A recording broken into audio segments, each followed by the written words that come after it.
இயேசு கிறிஸ்துவில் எனக்கு பிரியமான சகோதர சகோதரிகளே, வாழ்வில் பொறாமை எப்போது ஏற்படுகிறது?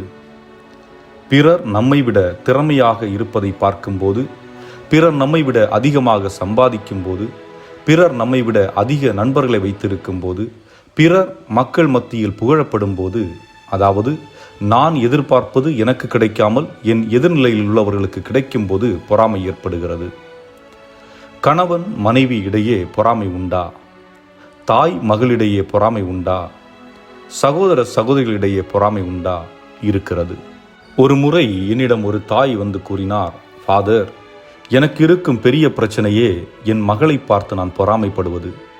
அவள் அழகாய் துணி உடுத்தி பிறரால் பாராட்டப்படுவதை கேட்கும்போது எனக்கு பொறாமை வருகிறது. அது தவறு என்று தெரிகிறது, ஆனால் என்னை கட்டுப்படுத்த முடியவில்லை. மனைவி தன் கணவனை விட அதிகம் வருமானம் ஈட்டி வந்தால் பல நேரங்களில் கணவனால் அதை ஏற்றுக்கொள்ள முடிவதில்லை.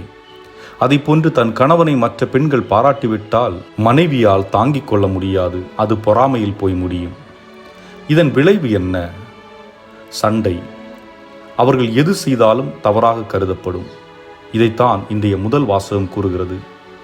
சீடர்கள் இயேசுவை பற்றி அறிவிக்கிறார்கள். பிற இனத்து மக்களும் அவர்கள் குரலுக்கு செவி கொடுக்கிறார்கள். இதை பார்த்த யூதர்களுக்கு பொறாமை ஏற்படுகிறது. பொறாமையால் சண்டைக்கு செல்கிறார்கள். பின்பு மக்களை தூண்டிவிட்டு அந்த சீடர்களை வெளியேற்றுகிறார்கள்.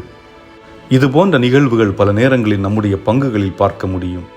ஆனால் வாசக முடிவில் கூறப்படுகிறது, அந்த சீடர்கள் மகிழ்வுடன் சென்றார்கள்.